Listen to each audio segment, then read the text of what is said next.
வெளிப்படுத்தின விசேஷத்தில் பிதாவை தொழுது கொள்ளுகிற வசனத்தை படிக்கும் பொழுது அந்த வசனத்தில் பிதாவை குறித்து சொல்லப்பட்டிருக்கிறது என்னென்னா, அவர்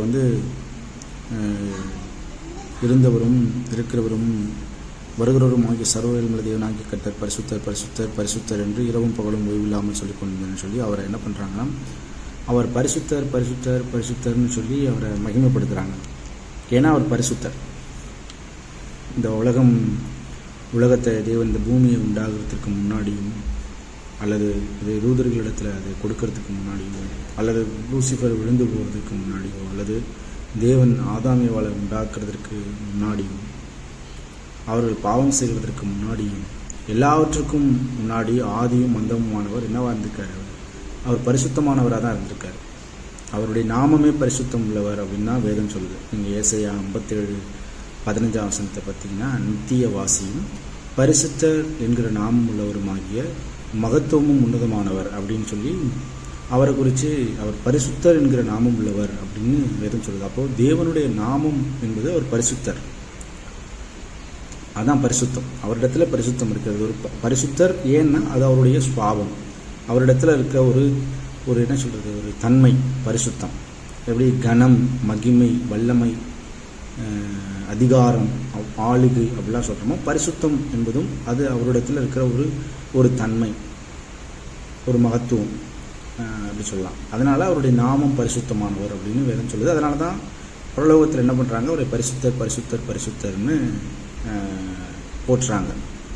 முதலாக என்ன பண்ணுறாங்கன்னா, இந்த தூதர்களோடு அவர் சம்பாஷிச்சு தூதர்களோடு அவர் இந்த உறவு கொண்டு, அந்த உறவு அவர்களிடத்தில் இருந்த அந்த உறவு, தூதர்களுக்கும் தேவனுக்குமான அந்த ரிலேஷன்ஷிப் அது இருக்குல்ல, அதை தேவன் அது நல்லா போய்கிட்டு இருக்கும் பொழுது தான் என்ன பண்ணுறான், லூசிஃபர், ஆராதனை தலைவனாகிய லூசிஃபர், அந்த தேவனுடைய அந்த பரிசுத்தர்ங்கிற நாமம், அது பரலோகத்தில் அவர் அந்த பரிசுத்தர்ங்கிற நாமத்தை என்ன உடையவராக இருக்கிறாரு, அந்த பரிசுத்தம் என்கிற தன்மை உடையவராக இருக்கிறாரு.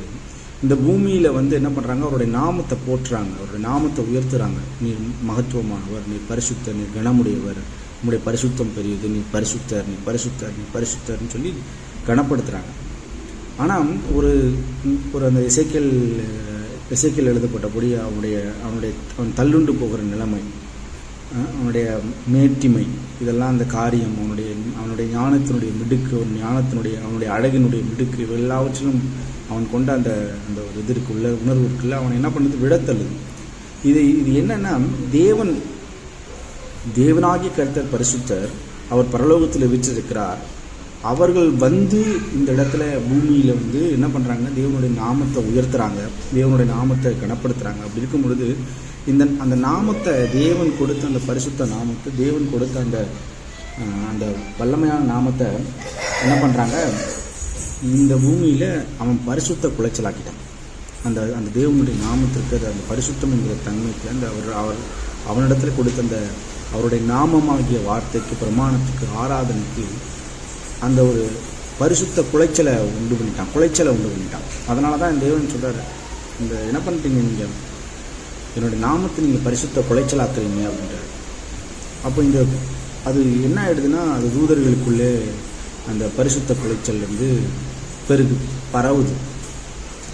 அதே தான் இங்கே திரும்ப எடுத்திங்கன்னா, ஆதாம் ஏவாளை உண்டாக்குறாரு. இந்த லூசிஃபருடைய காரியங்களை மேற்கொண்டு எதுக்காக ஆதாம் ஏவாள் உண்டாக்கப்பட்டாங்கன்னா, இந்த பரிசுத்த குலைச்சலாக்கப்பட்ட நாமத்திற்கு இவர்கள் பதில் செய்யணும். திரும்பவும் இந்த பூமியிலே அவருடைய நாமம் பரிசுத்தமாக்கப்பட வேண்டும் அப்படின்ற ஒரு காரணம் தான் ஆதாம் ஏவாள் உண்டாக்குனது.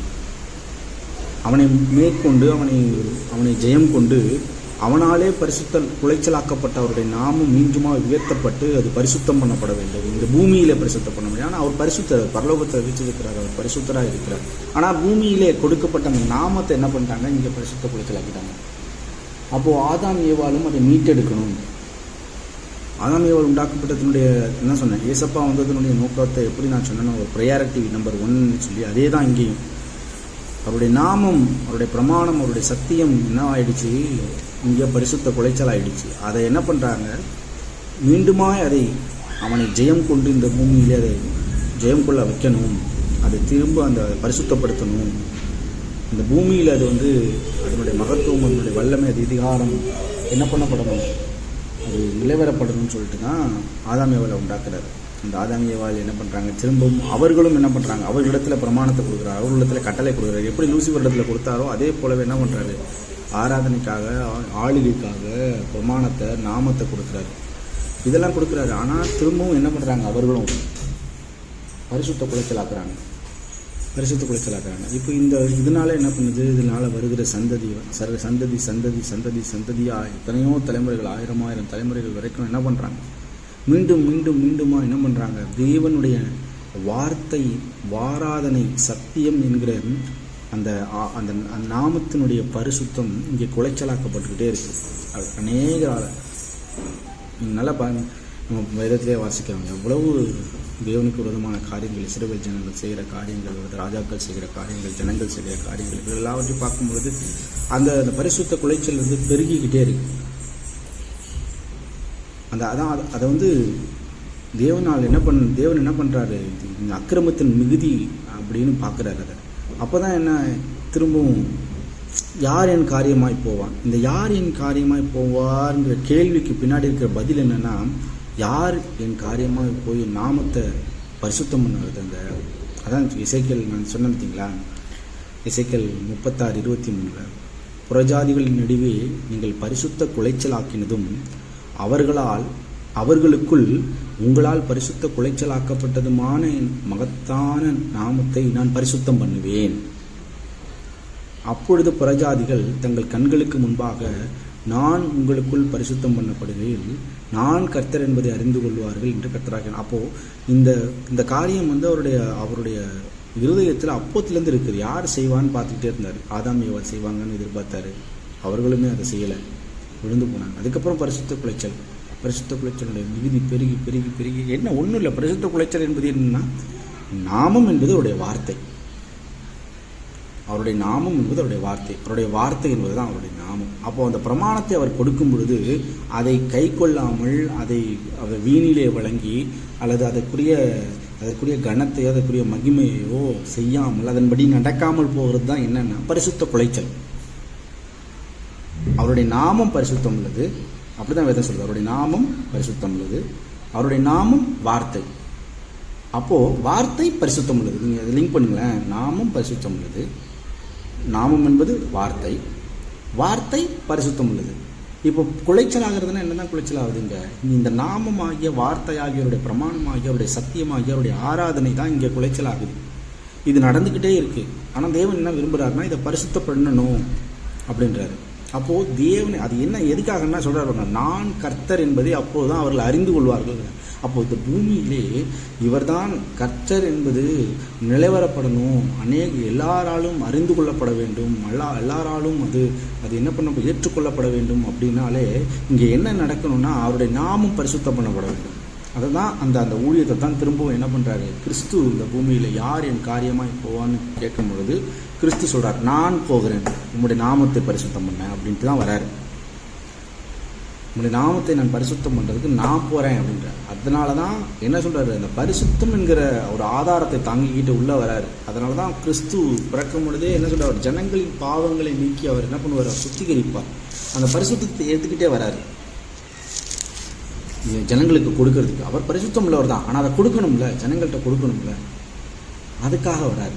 ஏன்னா என்ன பண்ணிட்டாங்க, இங்கே இருக்கிற ஜனங்கள் எல்லாமே அதை பரிசுத்த குலைச்சலாக்கி போட்டாங்க, அவருடைய நாமத்தை குலைச்சலாக்கி போட்டாங்க, அவருடைய பிரமாணத்தை குலைச்சலாக்கி போட்டாங்க, அவருடைய ஆராதனையை குலைச்சலாக்கி போட்டாங்க, அவருடைய விருப்பத்தை, அவருடைய திட்டத்தை எல்லாத்தையும் குலைச்சலாக்கிட்டாங்க. அப்போ கிறிஸ்து வந்து அதை என்ன பண்ணுறாரு, கொஞ்சம் கொஞ்சமாக அதை செய்து இந்த பூமியில் நிறைவேற்றியது. அவருடைய என்ன பண்ணுறாரு, அந்த குலைச்சலாக்கப்பட்டதை இங்கே பரிசுத்தமே இல்லை. ஏன்னா பிரமாணம் அதை கடைபிடிக்கிற உணர்வு யாருக்கிட்டையுமே இல்லை. அப்போ கிறிஸ்து வந்து என்ன பண்ணுறாரு, அதை தன்னுடைய வார்த்தையாகி அந்த பிரமாணத்தை என்ன பண்ணுறாரு, ரத்தமாக மாற்றி இந்த பூமியில் வச்சுட்டு போயிட்டு தான் அதை பரிசுத்தமாக மாற்றுறாரு. ஏற்கனவே வார்த்தை பிரமாணம் பரிசுத்தமாக இந்த பூமியில் கொடுக்கப்பட்டது, அதை பரிசுத்த குலைச்சலாக்கிட்டாங்க. இப்போ என்ன பண்ணுறாங்கன்னா, கிறிஸ்து வந்து அதையே என்ன பண்ணுறாரு, அந்த வார்த்தையை ரத்தமாக மாற்றி இதுதான் பரிசுத்தம்னு என்ன பண்ணுறாரு, திரும்ப வச்சுட்டு போகிறாரு. ஆனால் இப்போ என்ன நடக்குதுன்னா, எப்படி வார்த்தைக்கு ஒரு பரிசுத்த குலைச்சல் இந்த பூமியிலே நடந்ததோ அதே போல தான் கிறிஸ்துவனுடைய இரத்தத்தினுடைய பரிசுத்த குலைச்சலும் இங்கே நடந்துகிட்டு இருக்கு, இந்த பூமியில் இப்போ நடந்துகிட்டு இருக்கு.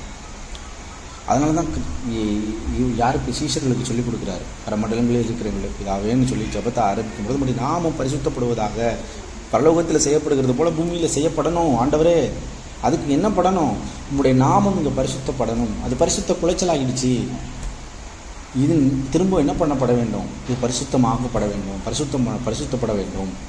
அப்போ பரிசுத்தப்பட்டாதான் இந்த பூமியிலே எசேக்கியேல் 36:23 சொன்னப்படபடி கர்த்தர், நான் கர்த்தர் என்பதை இந்த பூமியில் இருக்கிற ஜனங்கள் அறிந்து கொள்வாங்க அப்படின்னு தேவன் நிர்ணயிக்கிறார். எப்படி பிதாவினுடைய பிரமாணத்துக்கு வார்த்தைக்கு நாமத்துக்கு குலைச்சல் உண்டானதோ அதே போல தான் கிறிஸ்துவனுடைய இரத்தத்துக்கு அவருடைய நாமத்திற்கு எல்லாவற்றுக்கும் இந்த பூமியிலே இப்பொழுது குலைச்சல் இருக்குது. அதே போல தான் ஆவியானவருடைய அவருடைய பரிசுத்தம், அவருடைய நாமம், அவருடைய அபிஷேகத்திற்கும் இந்த பூமியில் குலைச்சல் உண்டாயிருக்கு.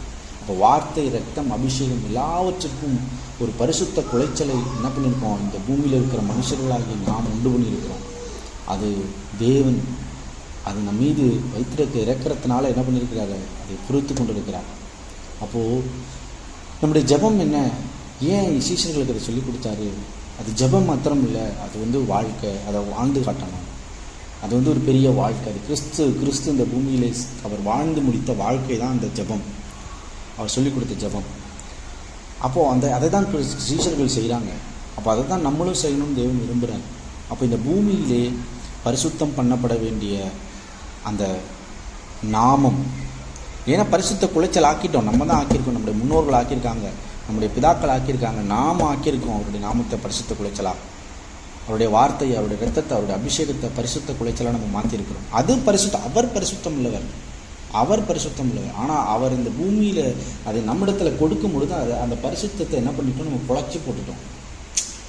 நல்லா பாருங்களேன், கிறிஸ்து தேவனிடத்தில் ஒரு பொருள் இருக்குது, அது அவர் என்ன பண்ணியிருக்கிறாரு, அவர் தன்னுடைய நீங்கள் ஒரு தேவனுடைய வஸ்திரம்னு வச்சுக்கோங்களேன், பிதாவுடைய வஸ்திரம், வாத்தியானுடைய வஸ்திரம், ஆவியானுடைய வஸ்திரம், நல்லா அது பரிசுத்தமாக தேவனிடத்தில் காக்கப்பட்டு கொண்டு இருக்கிறது. என்ன பண்ணுறாரு, அதை நம்மக்கிட்ட கொடுக்குறாரு. என்ன நினச்சி கொடுக்குறாருன்னா, நான் எப்படி பாதுகாத்துக்கிட்டனோ அதே போல் இவன் பாதுகாத்துக்குவான்னு நினச்சி கொடுக்குறாரு. ஆனால் நம்ம என்ன பண்ணிடுறோன்னா, அதை அவர் நினச்சபடி நம்ம பாதுகாக்கலை. என்ன பண்ணிடுறோம்னா அதை அழுக்காக்கிடுறோம். நம்ம அதை கேர் பண்ணல, நம்ம அதனுடைய வேல்யூ தெரியல, நமக்கு அதை நம்மளால் கேர் பண்ணிக்க முடியல, அதை நம்மளால் பாதுகாக்க முடியல, அதை என்ன பண்ண முடியல, நம்ம அதன் மீது அனுதினமும் அக்கறை கொள்ள நம்மளால் முடியல. அதனால் அழுக்காயிருது. அது அழுக்கானது சரி, இப்போ அழுக்காயிருச்சு, திருந்தி ஓகே இல்லை, யுகாமா என்ன பண்ணிக்கிட்டு இருக்கோம், நம்ம மனுஷர்களாகி நம்ம அதை மீண்டுமா தேவன் நம்ம இடத்துல கொடுத்ததா அழுக்குப்படுத்திக்கிட்டே தான் இருக்கும். இப்போது இதைத்தான் தேவன் என்ன பண்ணுறாரு, இதை இது இங்கே இப்போ பூமியில் இதை நீங்கள் அழுக்குப்படுத்திட்டீங்கப்பா, இதை என்ன பண்ணுங்க, நீங்கள் பரிசுத்தப்படுத்துங்க அப்படின்ற ஒரு திட்டத்தை தான் இப்போது கிறிஸ்துவின் வழியாக, ஆவியானவர் வழியாக நம்மகிட்ட கொடுத்துருக்காரு. இப்போ நம்முடைய பொறுப்பும் அதே தான். நாம் என்ன பண்ணணும்னா, நம்முடைய அர்ப்பணிப்பு, நம்முடைய பிரமாணத்தை கைக்கொள்ளுகிற காரியம், அவருடைய இரத்தத்திற்குள்ளே நம்முடைய சுவாபத்தை மாற்றுகிற காரியம், அவருடைய கிறிஸ்துவுக்குள்ளே பரிபூர்ணப்படுகிற காரியம், ரட்சிப்பிலே பரிபூர்ணப்படுகிற காரியம், ஆராதனையில் பரிபூர்ணப்படுகிற காரியம், உலகத்திற்கும் நமக்கும் உண்டான வேரை அறுத்து போட்டு அவருக்குள்ளே வேர்கொண்டு அவரோடு வளருகிற ஒரு காரியம், வேலையாவற்றில் நாம் இருக்கும் பொழுது எப்படி இந்த பூமியில் கிறிஸ்து பிதாவினுடைய நாமத்தை மகிமைப்படுத்தினாரோ, பரிசுத்தப்படுத்தினாரோ அதே போல் நம்மளாலும் பண்ண முடியும். அதை தான் தேவன் நம்மிடத்தில் எதிர்பார்க்குறாரு. ஆவியானவர் அதுக்காக தான் நம்மோடு கூட இருக்கிறார். இவர்களுடைய எல்லாருடைய பிதா, வார்த்தை, ஆவியானவருடைய அந்த உணர்வு அதுதான். அதை தான் சொல்கிறார், என் பரிசுத்த நாமத்தை பரிசுத்த இருப்பீர்களாக, நான் இஸ்ரவேல் புத்திரர் நடுவே பரிசுத்தர் என்று மதிக்கப்படுவேன், நான் உங்களை பரிசுத்தமாக்குகிற கர்த்தர். லேவியராகமம் 22:32 சொல்கிறார். இன்னொன்று ஏசாயா 48:14 சொல்கிறார், என் நாமத்தின் பரிசுத்தம் எப்படி குலைக்கப்படலாம், என் மகிமையை நான் வேறொருக்கும் கொடேன் அப்படிங்கிறார். இதெல்லாம் அவருடைய ஆதங்கம் பாருங்க. ஏசாயா, எசேக்கியேல் எல்லாம் தீர்க்கதரிசிகளின் மூலமாக உரைக்கப்பட்ட அந்த காரியங்கள் கிறிஸ்துவனுடைய வருகைக்கு முன்பாக. அப்போது நாம் இந்த நாட்களிலே செய்ய வேண்டிய ஒரு காரியம் என்னென்னா, தேவனுடைய நாமத்திற்கு பரிசுத்த குலைச்சல் உண்டாகாதபடிக்கு காத்து கொள்ளுகிற பொறுப்பு. நம்மிடத்தில் கொடுக்கப்பட்டிருக்கிற பிரமாணம், சத்தியம், இரத்தம், அவருடைய ஆராதனை, அவருடைய அபிஷேகம், இதெல்லாமே நம்ம செய்கிற சின்ன சின்ன சின்ன காரியங்களினால அது பரிசுத்த குலைச்சலாக. நம்ம நினச்சிட்ருக்குறோம் சினிமா பாட்டு ஸ்டேட்டஸாக வைக்கிறது பெருசாக தேவனுக்கு ஒரு பரிசுத்த குலைச்சலாக உண்டாக்கிறாதுன்னு. கண்டிப்பாக பரிசுத்த குலைச்சல் உண்டாகும். 10 பேர் உங்களை ஸ்டேட்டஸை பார்த்து ஆலயத்துக்கு போகிறவன் என்ன ஸ்டேட்டஸ் வச்சுருக்கான் பாருங்கன்னு வார்த்தையால் அவன் சொல்லுகிற ஒரு வார்த்தை இருக்குது பாருங்கள், அது தேவனுடைய நாமத்திற்கு பரிசுத்த குலைச்சல். இதுதான் பரிசுத்த குலைச்சல். அவனுடைய உணர்வு எப்படி இருக்குது பாருங்கன்னு ஒருத்தவங்களை குற்றப்படுத்துகிறான் பாருங்கள். அவனுடைய செய்கை எப்படி இருக்கான்னு பாருங்கள், குற்றப்படுத்துகிறான் பாருங்கள். அவனுடைய வாழ்க்கை எப்படி இருக்குன்னு பாருங்கன்னு ஒருத்தர் குற்றப்படுத்துகிறான் பாருங்கள். இதெல்லாம் தேவனுடைய நாமத்துக்கு உண்டாகிற பரிசுத்த குலைச்சல். நீங்கள் நினச்சிக்கலாம், நான் எனக்காக வாழ்கிறேன், இந்த பூமியில் இருக்கிற யாருக்காகவும் வாழலாம். கிடையவே கிடையாது. நீங்கள் வாழுகிற வாழ்க்கை உங்களுக்கானதானது ஆக இருந்தால் நீங்கள் கிறிஸ்துவுக்குரியவர்கள் அல்ல. நீங்கள் வாழுகிற வாழ்க்கை அது தேவனுக்குரியதாக இருக்கணும், கிறிஸ்துவுக்குரியதாக இருக்கணும், ஆவியானவருக்குரியதாக இருக்கணும். இந்த உலகத்திலே சத்தியத்தை நிலைநாட்டுகிறதற்கு எதுவானதாக இருக்கணும். இந்த பூமியிலே கிறிஸ்துவின் இரத்தத்தை அடையாளப்படுத்துகிறதாக இருக்கணும், கிறிஸ்துவனுடைய ரட்சிப்பை அடையாளப்படுத்துகிறதா, சமாதானத்தை அடையாளப்படுத்துகிறதா, தேவ ஆவியானவருடைய நேசத்தை, அவருடைய வழிநடத்துதலை, அவருடைய அபிஷேகத்தை அடையாளப்படுத்துகிறதா இருக்கணும். இப்படிலாம் இருந்தால் மாத்திரம்தான் நாம் தேவனுக்குரியவர்களாக இருக்க முடியும். மனுஷர்களுக்குரியவர்களாய் நமக்குரியவர்களாய் வாழுகிறதற்கு நம்முடைய வாழ்க்கை அல்லவே அல்ல. அப்படி ஒரு உணர்வு இருக்குன்னா நம்ம இன்னமும் என்ன நினச்சிட்டு இருக்கோம், நம்ம என்ன செய்கிறோன்னா நாம் பரிசுத்த குலைச்சல் ஆக்குறோம்னு தான் அர்த்தம்.